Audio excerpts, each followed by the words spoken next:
Saudara sekalian, sambil tetap bangkit berdiri, kita akan membacakan teks yang menjadi dasar khotbah hari ini sebelum kita masuk di dalam doa.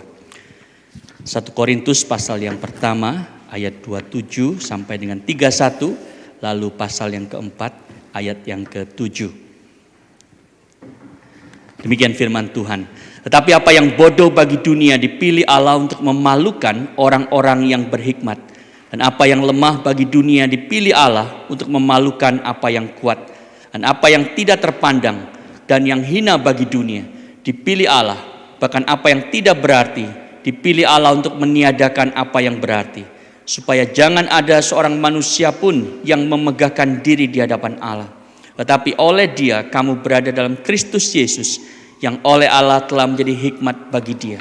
Ia membenarkan dan menguduskan dan menebus kita. Karena itu seperti ada tertulis, barang siapa yang bermegah, hendaklah ia bermegah di dalam Tuhan.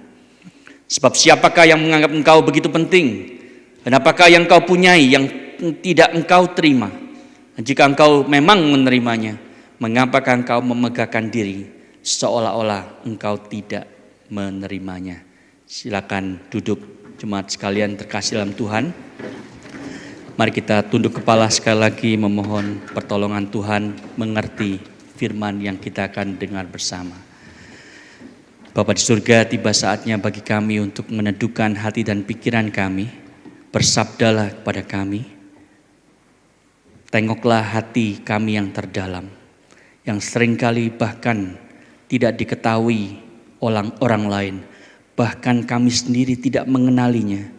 Sudut-sudut lorong hati kami yang gelap, biarlah diterangi oleh firman Tuhan. Dan kami pun dibentuk semakin serupa dengan Kristus karenanya. Terima kasih Bapa, tolong hamba-Mu dan tolong setiap kami. Dalam nama Tuhan Yesus, amin. Saudara, ada seorang businessman, seorang majelis yang mengeluh kepada hamba Tuhan yang baru berkhotbah tentang kesombongan. Dia bilang begini, Pak, kenapa Bapak berkhotbah 4 kali tentang kesombongan dalam sebulan berturut-turut? Saya sudah bosan Pak, karena saya sudah paham. Sekarang saya ini sudah rendah hati, tidak lagi sombong. Dan yang bilang itu bukan saya loh, tapi istri saya. Dan lalu saya cek kepada pegawai-pegawai saya, apakah benar saya ini sudah menjadi bos yang rendah hati. Dan mereka semua manggut-manggut setuju. Jadi Pak, tolong sudah. Saya ini sudah rendah hati dan itu sudah terbukti. Jadi tolong stop, jangan khotbah lagi soal kesombongan. Saudara, waktu Anda mendengar itu apakah ada yang aneh? Yang aneh adalah dia merasa sudah tidak sombong, tetapi sekarang dia menyombongkan kerendahan hatinya.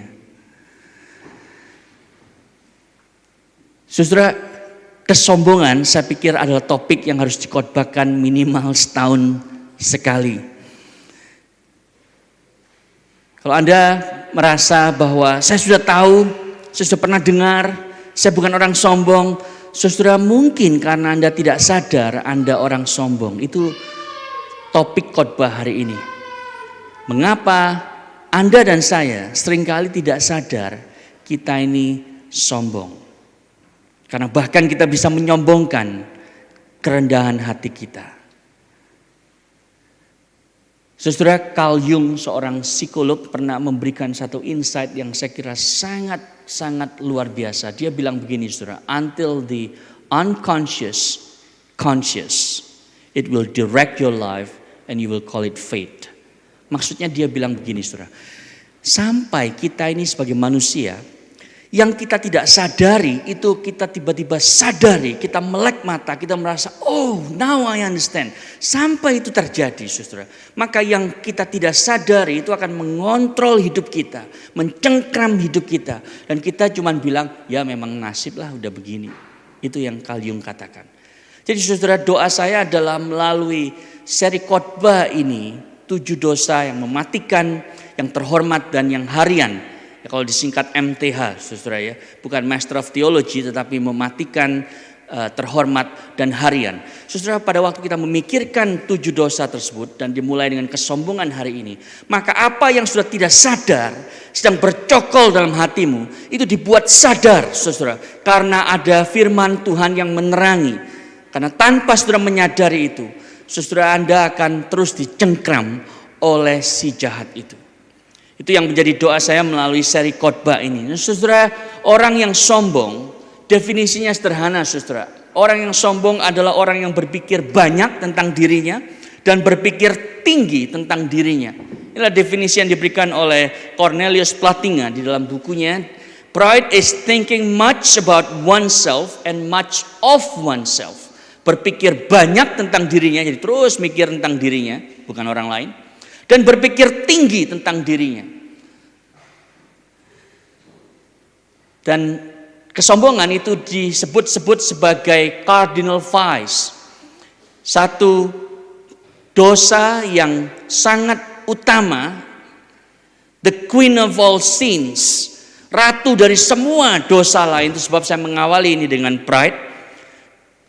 Kesombongan adalah akar dari semua kebiasaan dosa kita. Kesombongan itu adalah benang merah yang ada dalam setiap rajutan dosa hidup kita. Itu sebab saudara tidak ada orang yang kebal dari kesombongan. Nah, di dalam khotbah ini saudara ada 2 poin yang besar yang saya ingin sampaikan, yaitu mengapa kita sulit menyadari kesombongan. Mengapa Anda dan saya seringkali tidak sadar kita sedang sombong. Yang kedua, bagaimana mematikan kesombongan. Simpel ya. Bagaimana kita sadar, bagaimana kita mematikan kesombongan. Yang pertama saudara, kenapa sulit menyadari kesombongan? Karena ada 3 trinitas yang tidak kudus, saya sebutnya. The devil, the world, and the flesh. 3 trinitas yang tidak kudus ini, saudara, dunia, iblis, kedagingan, yang membuat kita terus-menerus memiliki kecenderungan dosa. Jadi saudara, kalau ada dosa yang terus mencoba untuk menjatuhkan kita, itu bukan operasi sendirian, not a solo operation, tetapi selalu ada koalisi yang tidak kudus ini bekerja dengan sangat harmonis, dengan sangat subtle, dengan sangat mematikan untuk menjatuhkan Anda. Dunia itu adalah faktor sosiologi, pengaruh-pengaruh luar. Iblis tentunya adalah pengaruh demonological, dan kedagingan itu adalah pengaruh psychological yang terjadi dalam diri kita. Jadi ketiganya bekerja dengan sangat harmonis. Ribuan tahun saudara berhasil merontokkan iman banyak anak-anak Tuhan, khususnya mereka yang seringkali merasa diri itu sudah melakukan banyak hal bagi Tuhan. Saudara, mengapa kita sulit menyadari dosa? Yang pertama saudara, kita melihat tiga hal di bawah rubrik ini. Yang pertama, karena itu diajarkan kepada Anda. By the way, ini artwork dibuat oleh Girvan dan saya akan pakai ini dalam beberapa slide berikutnya. Ya, fokus kepada me. Karena saudara, yang penting dalam hidup ini adalah 5 orang, yaitu I, me, my, mine, myself. Itu saudara. Ya, kunci dari pride. Nah, dari mana ini ada? Kenapa kita tidak sadar? Karena pelan-pelan diajarkan kepada kita. Ini fungsi dunia tadi, the world. Ya, yang dimaksud dunia itu menunjuk kepada sistem nilai dan pengaruh-pengaruh sosial anti Allah yang mengubah perilaku berdosa kita menjadi perilaku yang kita anggap normal sehari-hari. Saudara, di dalam gereja Korintus tadi ayat-ayatnya kita baca, jemaat di sana itu mengalami perpecahan saudara karena kesombongan. Mereka merasa bahwa afiliasi mereka dengan pemimpin gereja tertentu itu membuat mereka lebih superior dibanding yang lain. Jadi ada yang bilang, saya ini bagian dari golongan Paulus. Paulus itu pendiri gereja tahu. Jadi saya lebih terhormat daripada orang lain karena saya ada di golongan Paulus. Saudara, yang lain tidak mau kalah. Saya di golongan Kefas. Anda bisa baca itu di 1 Korintus pasal yang pertama. Kefas itu adalah seorang Yahudi. Yang lain bilang, saya golongan Apolos. Apolos itu adalah guru yang paling berkarisma pada waktu mengajar, itu dinamis, tidak seperti Paulus yang kalau ngajar itu membuat orang bisa tertidur. Ada yang bilang, saya bukan golongan Apolos, bukan golongan Petrus, bukan golongan Paulus, saya golongannya Yesus. Itu sebab saya lebih superior dari semua kalian. Dan saudara, karena mereka itu merasa diri lebih hebat dari orang lain, maka terjadi masalah besar di Korintus. Sampai Paulus menulis saudara satu kata yang paling sering muncul di dalam surat 1 Korintus dan 2 Korintus adalah kata memegahkan diri. Jadi mau tidak mau kalau saudara belajar 1-2 Korintus dengan baik, saudara akan bertanya kenapa Paulus itu menekankan sekali soal memegahkan diri. Karena jemaatnya seperti itu saudara. Kalau mereka itu konflik, bukannya diselesaikan baik-baik, membawa saudara seimannya ke pengadilan. Saudara, kalau di Presbyterian Church itu terjadi, mengerikan saudara, dan itu terjadi. Kata boasting saudara, berasal dari kata Yunani yang mengacu kepada tukang bual yang arogan. Itu menurut David Garland, seorang komentator saudara. A pompous windbag. Seorang tukang yang suka membual dan menyebalkan sekali saudara. Itu kata boasting di dalam bahasa aslinya. Jadi seorang yang memegahkan diri karena ia memiliki keinginan untuk diperhatikan, ya, entah karena ia itu kaya, berkuasa, bijak, berpengalaman, memiliki gelar atau adalah orang yang rohani. Tapi saudara, kita membaca tadi, apa yang bodoh bagi dunia dipilih Allah untuk memalukan orang-orang yang berhikmat. Apa yang lemah bagi dunia dipilih Allah untuk memalukan apa yang kuat. Jadi saudara, Allah itu punya pola yang sama sekali berbeda. Ia sengaja memilih untuk memakai orang yang dianggap oleh dunia itu bodoh, lemah, tidak terpandang, yang hina. Supaya apa? Yang bodoh membuat orang yang malu. Yang bodoh membuat orang yang kuat itu jadi malu.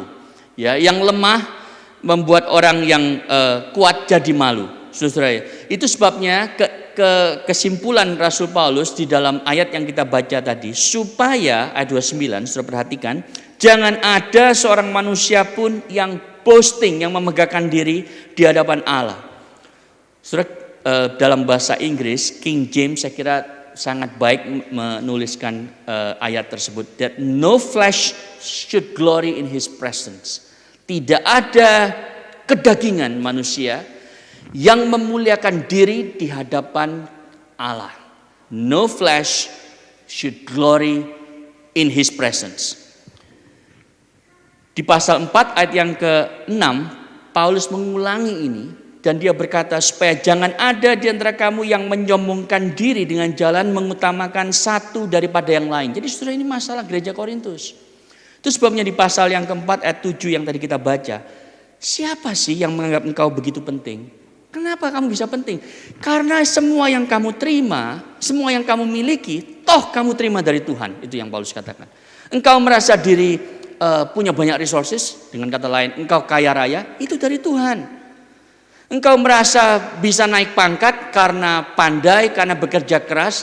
Dari mana IQ-mu? Dari mana energimu? Itu semua dari Tuhan. Jadi kenapa engkau membanggakan diri seakan-akan engkau itu memiliki semua itu tanpa menerimanya dari Tuhan? Sesuai itu logika yang saya kira anak SD kelas 2 aja ngerti, saudara. Tapi seringkali orang-orang yang dewasa, orang yang sudah rohani, lupakan kebenaran itu. Apa yang kamu miliki yang tidak kamu terima dari Allah. Tetapi saudara-saudara, kita ini diajarkan dari sejak kita ini kecil. Dari dunia di sekitar kita. Ya, saudara, saya coba ambil beberapa contoh. Saudara, ada seorang professor of psychology di UBC, University of British Columbia, saudara, yang mengatakan dia pakar human emotions. Dia mengatakan bahwa kesombongan itu bukan dosa. Kesombongan itu sebetulnya adalah salah satu motivasi utama manusia untuk mencapai hal-hal yang fantastis. Itu yang dia tulis dalam bukunya Take Pride. Why the Deadliest Sin Holds the Secret to Human Success. Saudara, beda banget kan? Nah, Anda ke universitas, Anda mendengarkan podcast, menyalakan televisi dan radio dan seterusnya. Anda mendengar konsep-konsep yang seperti ini dicekokin ke pikiran kita. Kita mengatakan, enggak apa-apa, sombong itu bagus.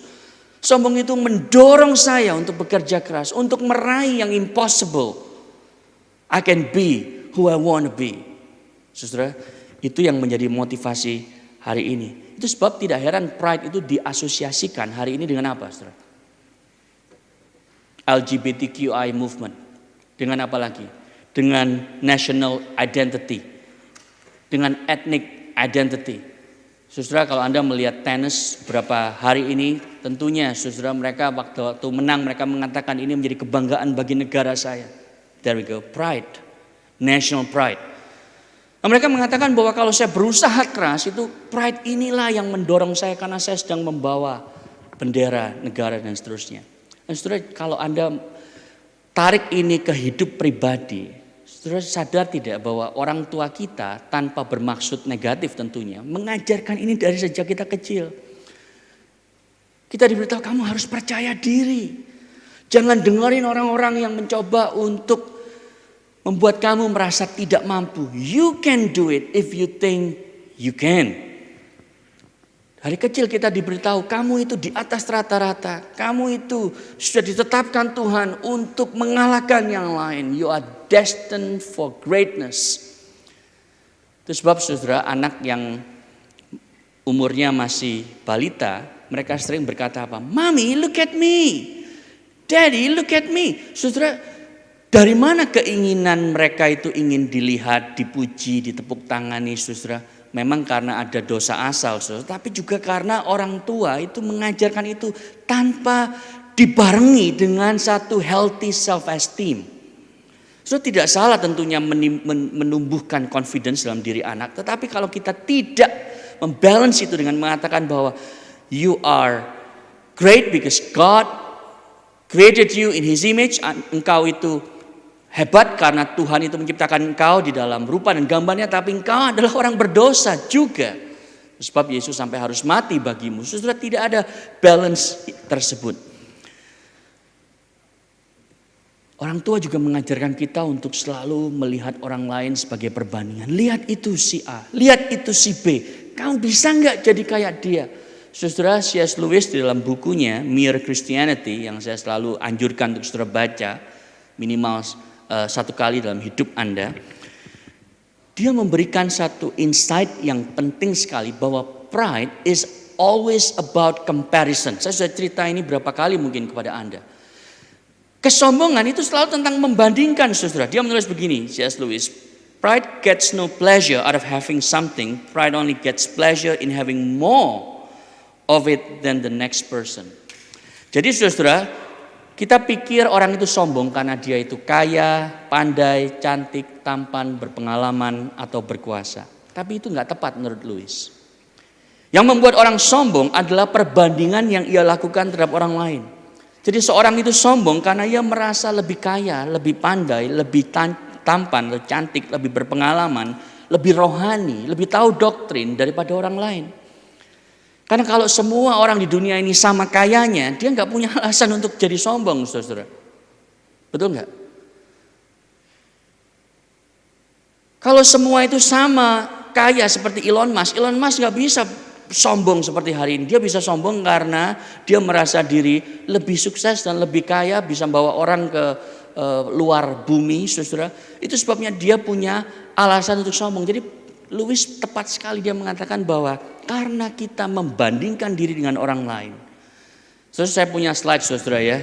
Contohnya, dan sosial media membuat ini paling mematikan bagi kita. Ya, seringkali orang itu pamer, saudara. Saya itu lebih hebat karena saya bisa apa? Ada di tempat ini. Ya, slide-nya akan keluar sebentar lagi. Nah, saudara, kalau Anda melihat ini lalu Anda membayangkan, wah iya ya enak ya dia ya ke pantai bisa lihat bintang begitu ya. Itu berarti namanya Anda iri atau Anda benar-benar butuh liburan. Karena sebetulnya ini gambar bagian bawah pintu mobil yang ada di servis bengkel, saudara ya. Lu nggak percaya? Coba lihat lagi. Itu gambarnya pintu mobil, saudara.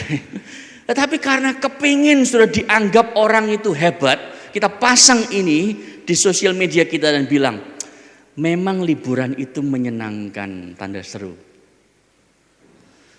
Saudara, kenapa? Karena ada keinginan untuk mendapatkan pujian dan perhatian dari orang lain. Saudara, Yesus menjelaskan ini pada waktu dia itu menceritakan tentang dua orang yang berdoa di bait suci. Orang Farisi lalu pemungut cukai. Dan orang Farisi itu berdoa berdiri, lalu dia berdoa dalam hatinya begini. Ya Allah, aku mengucap syukur kepadamu, aku tidak sama seperti orang lain, bukan perampok, bukan orang lalim, bukan pezina, bukan juga seperti pemungut cukai ini. Saudara lihat itu, dia membandingkan dirinya dengan orang lain, lalu dia merasa superior. Dan yang sangat menarik selalu dalam khotbah itu, dalam doa itu yang sangat dahsyat adalah frase dalam hatinya. Jadi orang Farisi ini, saudara, ketika berdoa, dia bisa jatuh dalam kesombongan. Saudara perhatikan, Anda jangan berpikir kalau berdosa itu adalah melakukan hal-hal yang tidak rohani maka berdosa. Anda berdoa bisa berdosa. Taunya dari mana? Dari ayat ini, saudara. Dia berdosa waktu berdoa. Jadi jangan pikir kalau Anda berdoa, Anda kebal dari dosa. Yang kedua yang dahsyat dari cerita Yesus itu adalah dia berdoa dalam hatinya. Gak ada yang tahu dia sombong. Kita tahu karena diberitahu Yesus. Kalau tidak kita gak tahu, saudara. Karena dia hanya berdoa dalam hatinya. Dia bilang, Tuhan, aku ini lebih baik daripada semua orang itu. Look at me, Lord. Kayak anak yang umur 3 tahun tadi kan. Look at me, Lord. I'm better than them. I'm better than him, at least gitu. Saudara, itu sebabnya tanpa refleksi yang serius, kita ini sulit untuk menerima apalagi mengakui, saudara, bahwa kita ini adalah orang sombong karena sudah diajarkan dari kecil untuk membuat orang lain sebagai perbandingan. Saudara, ada cerita bahwa setelah seorang pengkhotbah mengkhotbahkan tentang orang Farisi dan pemungut cukai yang berdoa di bait Allah itu, saudara, ada seorang majelis, ini majelis yang berbeda. Dia datang kepada pengkhotbahnya dan bilang, "Oh, thank you for your sermon." Dia bilang, "Terima kasih untuk khotbahmu. Saya bersyukur sekali, saya tidak seperti orang Farisi itu. Saya lebih seperti pemungut cukai." Saudara, apa artinya? Dia tetap adalah orang yang sombong karena sekarang dia merasa lebih baik daripada orang Farisi itu.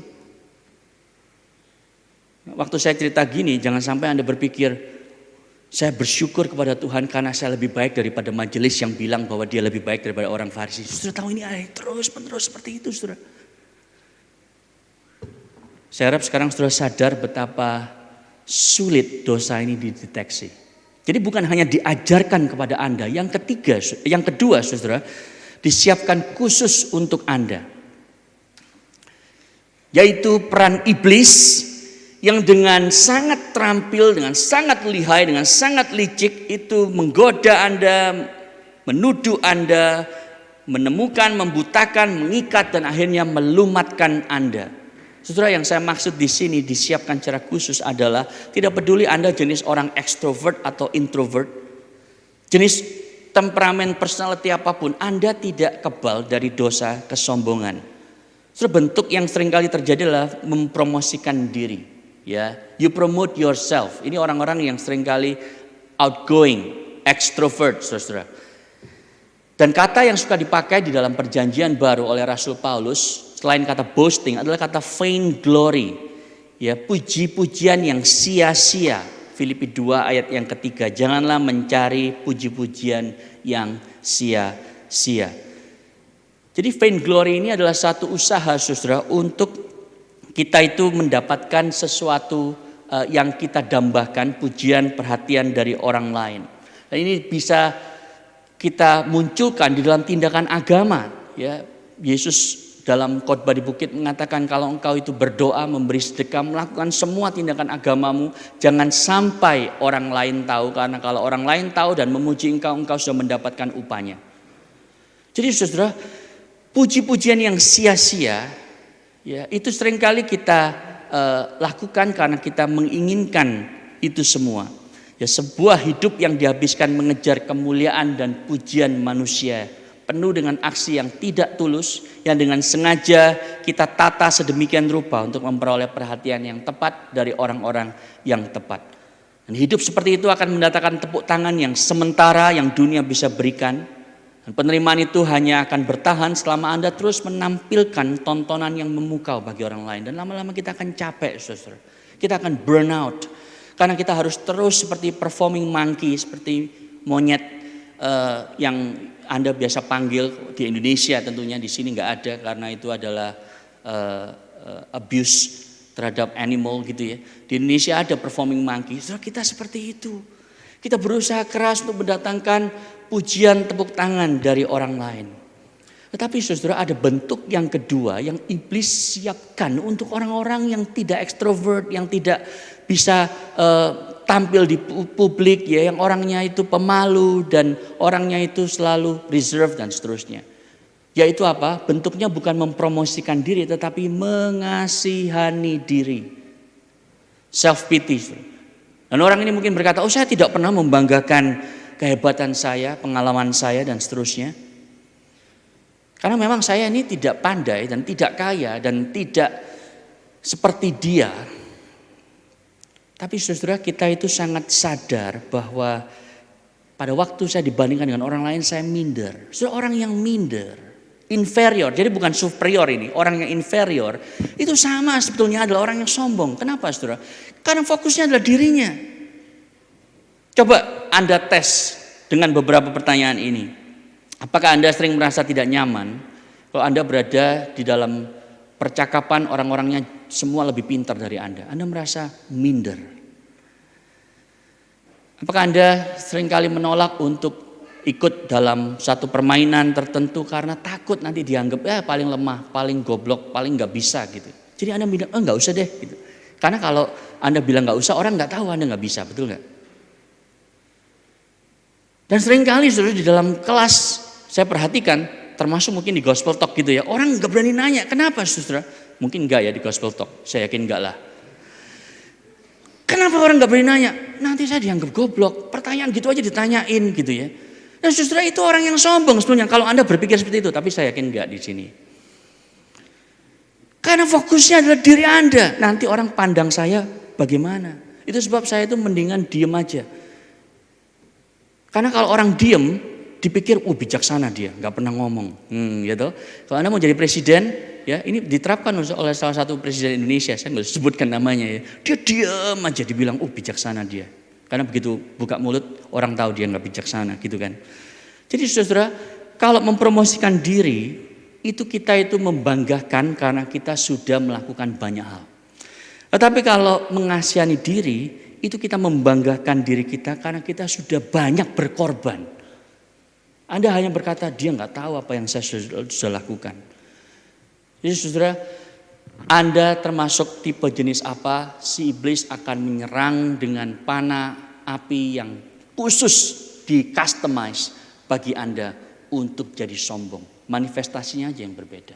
Yang ketiga saudara, bukan hanya diajarkan kepada Anda oleh dunia, disiapkan secara khusus bagi Anda oleh iblis, tapi juga dibesarkan di dalam Anda. It grows on you karena kedagingan kita.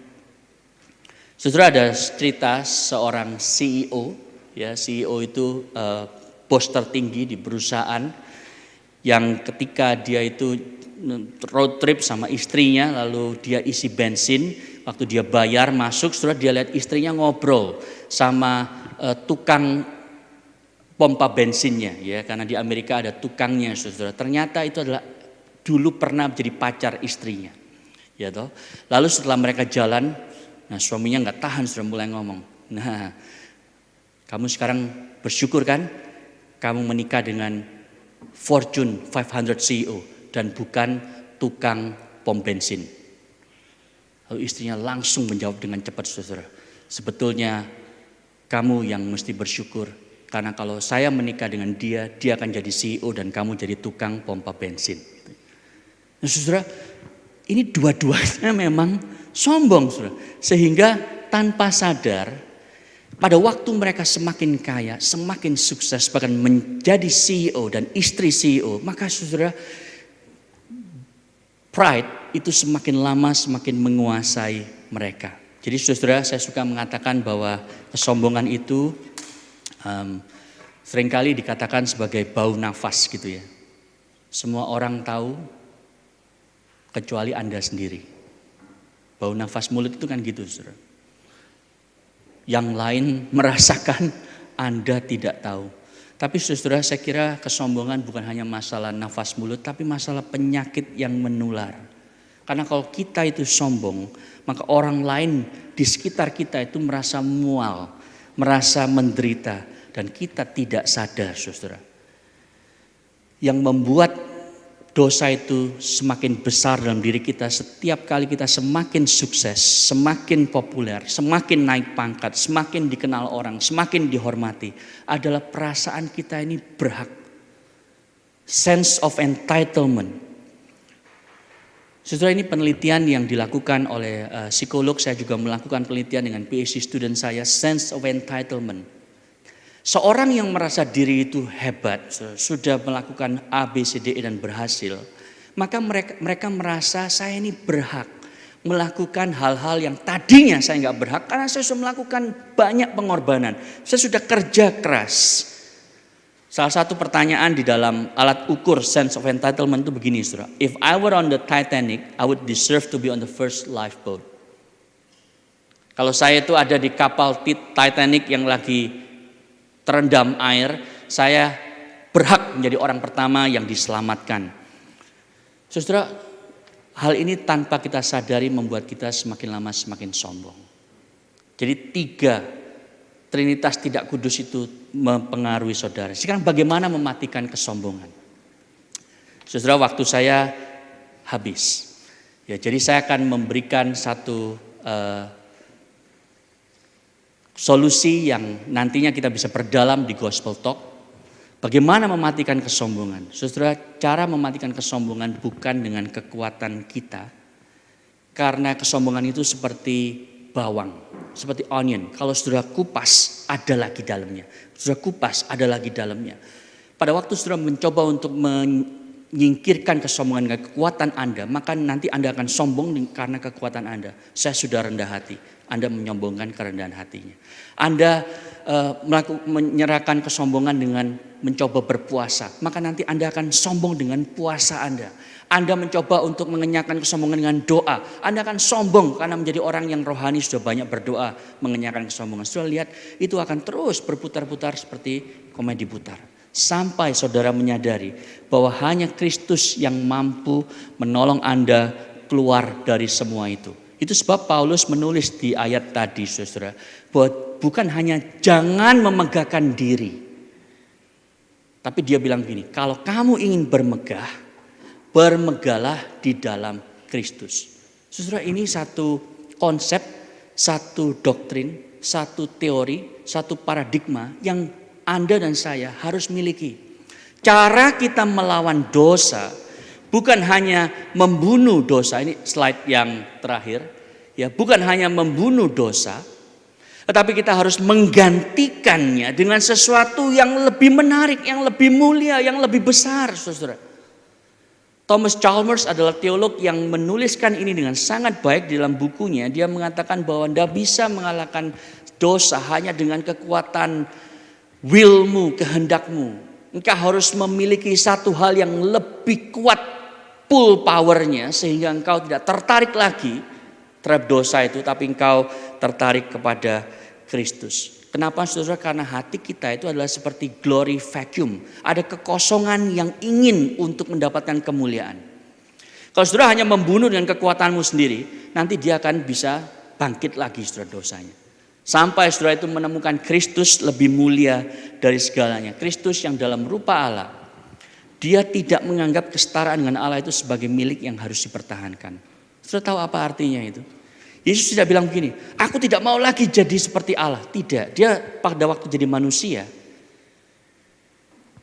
dia mengosongkan diri tapi dia tetap adalah Allah. Nah, saudara, itu sebabnya dia bisa meninggalkan surga yang mulia lalu membasuh kaki Yudas dan Petrus yang akan mengkhianati dia. Kenapa, saudara? Karena dia adalah Yesus yang memiliki segalanya dan memilih untuk jadi humble. Sekarang saudara dan saya, karena bersatu di dalam Kristus, karena union with Christ itu, kita juga tidak perlu membandingkan diri lalu berupaya keras untuk mendapatkan penerimaan dan pujian Kristus. Karena ia telah memberikan itu saat dia mati dan dibangkitkan bagi kita. Saudara, Efesus 2 ayat 6 menulis begini. Dalam Kristus Yesus, Ia telah membangkitkan kita juga dan memberi kita tempat bersama-sama dengan Dia di sorga. Saudara lihat itu. Yesus pada waktu bangkit, Dia membangkitkan Anda dan saya. Lalu tempat kita di sorga itu sudah disiapkan, saudara. Anda tidak perlu lagi sombong. Default mode orang Kristen itu bukan lagi climbing, trying, working hard, tetapi resting. Sudah tahu itu? Resting, beristirahat, punya pengharapan. Karena apa? Karena tempat yang tertinggi Anda sudah disiapkan bersama dengan Kristus. Jadi saudara, tidak perlu lagi Anda itu memamerkan segala sesuatu yang Anda miliki. Pada waktu Anda mengerti ini, semakin Anda mengerti ini, maka semakin kecil pengaruh si jahat, dunia, dan kedagingan untuk Anda menjadi sombong. Amin. Mari kita bangkit berdiri, saudara, kita menyerahkan semua kemuliaan kepada Allah di surga. Bapa di surga, dengar doa kami. Dengar jeritan hati kami. Kamilah orang berdosa itu. Kamilah orang yang sombong itu. Dan biarlah sekarang apa yang Kristus sudah lakukan, sungguh-sungguh ya Tuhan menjadi bagian kami. Kami diyakinkan tidak ada lagi yang perlu kami kejar dan buktikan, karena Engkau sudah mati membuktikan kasih-Mu bagi kami ketika kami masih menjadi musuh-Mu. Terima kasih Bapa. Dengar doa kami. Jemaat sekalian, pulanglah dan jadilah berkat apapun peran dan dimanapun tempat yang Tuhan percayakan kepada engkau. Dengan kerendahan hatimu, dengan tidak memegahkan diri tapi bermegah di dalam Kristus. Dan Yesus yang lemah lembut dan rendah hati itu akan menjagamu dan memberkatimu melalui Roh-Nya yang kudus untuk senantiasa hidup bagi dan hanya bagi kemuliaan Allah Bapamu di surga. Amin. Silakan duduk jemaat sekalian.